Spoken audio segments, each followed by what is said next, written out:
everybody, Puzzle Pieces here with more of Murder on the Orient Express. We are going along the Cali coach to get more information and talk to people. So, yes, let's see who's in here. Oh, well, there's a passport. Yes, Fräulein. Frau Schmidt, I am helping Monsieur Poirot in the investigation of Monsieur Ratchet's death. I love the voice acting, Will it's you so good. assist me? If I can. May I have your passport? Yeah, here it is. You are Hildegard Schmidt, aged 43, living in St. Petersburg. Where I attend Madame la Princesse, yeah. What can you tell me of your movements last night after dinner? I moved very little. Ow, my hand. I read to the Princess Bleak House by the English writer Charles Dickens. The sudden stopping of the train interrupted us. Madame la Princesse luckily was not harmed. I returned to reading. I do not read aloud very well, but Her Excellency says that it is all the better. So it sends her better to sleep. Oh, okay. When she became sleepy, she told me to go. I returned to the compartment I share with Fräulein Debenham. What time was that? It was very late. 1:30 or more. Wow. Tell me about Mary Debenham. She is a very agreeable young lady. She was already asleep when I came in after reading to Her Excellency. What color is Mademoiselle Debenham's dressing gown? It is a pale purple. Mauve, I believe the English say. Okay. Did Mademoiselle Debenham leave the room at all last night? Not after I returned. I sleep lightly, Fräulein. You understand? Should Her Excellency require me. Mm-hmm. Have you ever been to America? No, never. I should like to go someday. Do you know who this man Ratchet really was? And we're going to tell her as He well. was not wretched. His name was Cassetti. He was responsible for the death of a small child named Daisy Oh, so Armstrong. itchy. My God. There we go. I have I heard got of it. that. The kidnapping. It was wicked. Wicked! Wicked! We are not so wicked as that in Germany. You sure about that? You really sure about that? Is this your handkerchief, Frau Schmidt? No, it is not mine. It has the letter H, you see. Ah, but it is a lady's handkerchief, that. Mm-hmm. A very expensive cambric handkerchief. Cambric. Embroidered by hand. It comes from Paris, I should say. Did you see anyone as you returned to your compartment? Only an attendant. He was sitting at the end of the corridor. No, Fräulein. He came out of one of the compartments in the middle. 2 or 3 doors from Madame la Princesse. So it was, yeah, Miss Hubbard's. Was it Mrs. Hubbard's compartment? It may have been. But I saw him come out. You weren't in the corridor. I most certainly was. He nearly ran into me, apologized, and hurried off in the direction of the salon car. A bell began ringing, but I do not think he answered it. Then the bell started ringing. Yes, Fräulein. So basically, they're saying that that she saw or ran into the supposedly quote unquote fake attendant because we saw the attendant's uniform in the cabin. The attendant was Michel. Our regular attendant. No, Fräulein. What? What did he look like? Small, dark. He had a little mustache. His voice, when he said, "Pardon," was weak and high-pitched. Higher than mine. I'd never seen him before. Good day to you, mademoiselle. And then we could take this because that's Debenham's. There we go. Okay. So that's speaking with her. I think, I don't know if we've talked to her yet, but might as well talk. Hello, miss. There is more snow coming, I think. Greta, you know Monsieur Poirot has asked me to help him investigate the murder. Yeah, I have heard this. It is satisfactory with you? Yeah. Very. Will you help me? I will try.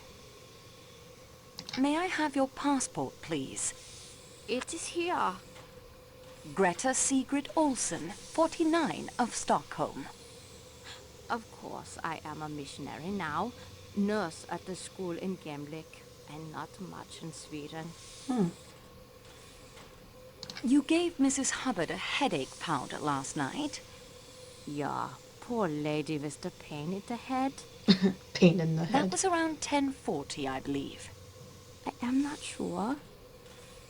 Did you leave this compartment again after helping Monsieur Poirot? With his ankle. His ankle is not so very injured, you know.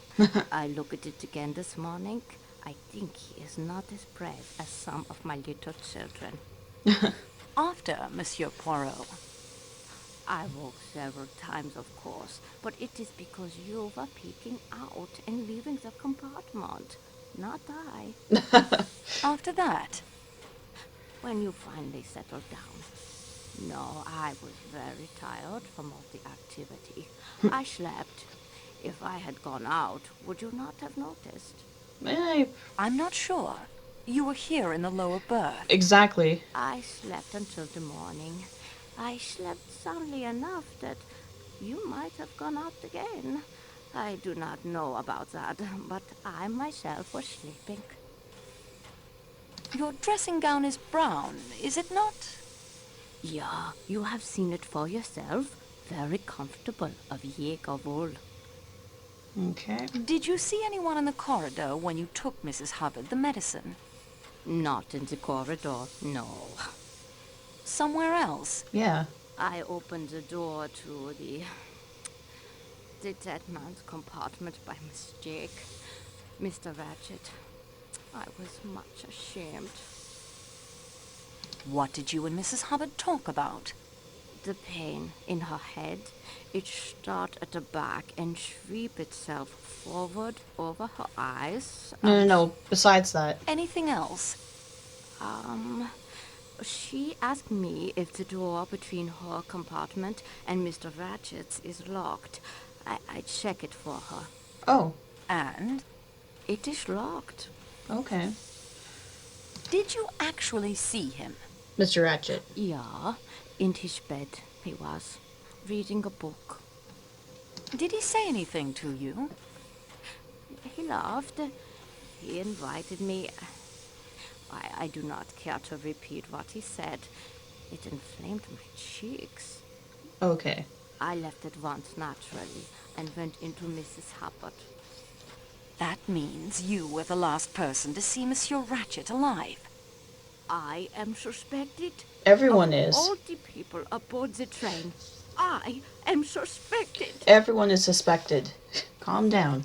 Have you ever been in America? No. Almost I go once. I was to accompany an invalid lady, but it was cancelled. I much regret it.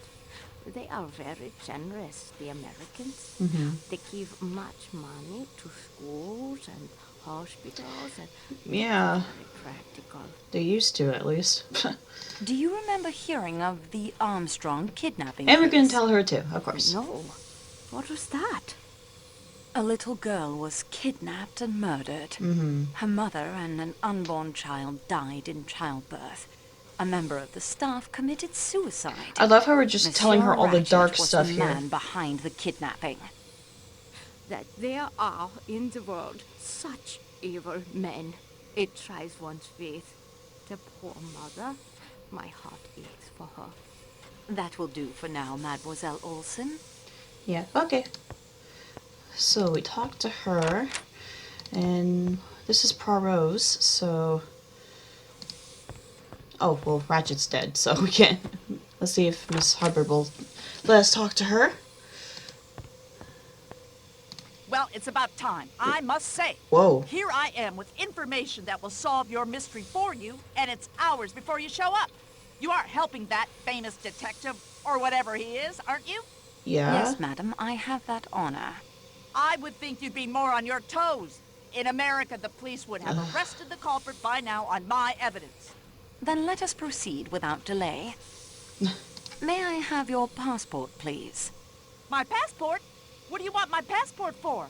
I'm the witness, not the murderer. What is wrong with you people in this country? Oh my gosh. This is Yugoslavia, madam. Yeah. I am French. That's what I said. Your passport. Yeah, just give me your Thank passport. You are Caroline Martha Hubbard of Great Neck, is it? Long Island? That's what it says, doesn't it? Oh, I hate people who are like this. You are traveling to Paris to meet your daughter? Yes, that I'm supposed to sail for home the day after tomorrow. Though, how can I do that stuck here? I'll never know. Did you hear any sounds coming from Monsieur Ratchet's room? Well, earlier I'd asked that Swedish lady, Mrs. Olson, if she had anything for a headache. She's a nurse, you know. Yes, I know. Poor soul. Looking for my room, she'd opened the door to Mr. Ratchet's compartment by mistake. He laughed and said something not very nice, I think. But I couldn't make it out. She said, "Oh, I make a mistake. I ashamed to make a mistake," in that bizarre accent of hers. And he laughed again and said something about her being too old. The idea. My late husband, Mr. Hubbard, and I enjoyed conjugal relations right up to the very end. Anything else? Yeah, don't need to After know that, I heard snoring. Quite loud, like an airplane engine revving up. What color is your dressing gown? What an odd question. I have 2 dressing gowns, if you must know. A pink flannel that's kind of cozy on board ship, and a purple silk number that my late husband, Mr. Hubbard, gave me. But what in creation do you want to know that for? Someone in a scarlet kimono was seen coming out of either your compartment or Monsieur Ratchet's. It is very difficult to tell sometimes which is which when all the doors are closed. Well, it wasn't mine. Then it must have been Monsieur Ratchet's. That wouldn't surprise me any. I thought I heard a voice in there. Was it a woman you heard in Monsieur Ratchet's room? Yes, I think it was. Did you hear what was said? Yeah. Well, I didn't put a glass up to the connecting door and eavesdrop, for heaven's sakes. Not like What us. sort of a person do you think I am? It's us. She's not us. When was it you heard this voice? I have no idea. Sometime after the snoring died. Was it before or after the train stopped? After the man in my room that you have so far failed to ask me about. I woke up, heard the voice, and that was that. Tell me about the man you thought Okay, was in now your tell room. us about this. At last. No offense intended, sweetie, but you foreigners do just about everything backwards. The man? Yeah, just Well, I was tell in me bed. about the man. I woke up. All in the dark it was. And I knew, I tell you, that there was a man in there with me. In your bed? In my what? How dare you? No, in my compartment. I was just so scared I couldn't scream. I just lay there and thought, mercy, I'm gonna be killed by some foreigner. These nasty trains. I just lay there with my eyes closed and thought of America. Somehow I got my wits about me and I felt about with my hand and I felt. Yes? The bell button. I pressed it and pressed, but no one came. I thought, mercy, what if they've murdered every single soul on the train? I went on pressing the bell, and at last, footsteps in the corridor. I dragged on my dressing gown, the pink one. I screamed, "Come in!" and switched on the lights, and would you believe it? There wasn't a soul there. Michelle opened your door and entered. Yes, although considering the time it took him to arrive, he must have come by dog sled. He seemed to imagine I dreamt the whole thing. I tell you here and now, I'm not one to imagine things. You could have had paralysis. Michelle searched your compartment. Yes, even under the chair. Although he said there wasn't room for a man to squeeze himself under there. I asked him to check the connecting door. Was it bolted? No, but I knew it had been because I asked the Swedish lady to check it when she brought me the headache powder. Before Michelle arrived, did either door open and close? Sweetie, my eyes were squeezed shut tighter than a banker's fist. I didn't see. And with the bell making all that racket, the intruder could have dynamited a hole in the wall, and I wouldn't have heard it. Do you remember the Armstrong kidnapping? I'll say I do. How that wretch that did it escaped scot-free, I'll never understand. I'd have liked to get my hands on him. You could have, madam, when the connecting door was unbolted. You mean Ratchet was the man? Yep. Yes, Dun, dun, his real dun. name was Cassetti. Well, imagine that. Wait till I tell my daughter. Yeah, you're a Were really you great acquainted daughter. with the Armstrong family? Well, they were from New York, too. But no, they moved in a very exclusive circle. I've always heard that Mrs. Armstrong was a perfectly lovely woman and that her husband worshipped her. It was all incredibly sad. I would like to dust the doorknob of the connecting door for fingerprints. My, aren't you the little improviser? Be my guest, sweetie. Search the whole place if you'd like. I need a drink. Mrs. Hubbard, wait. You dropped this.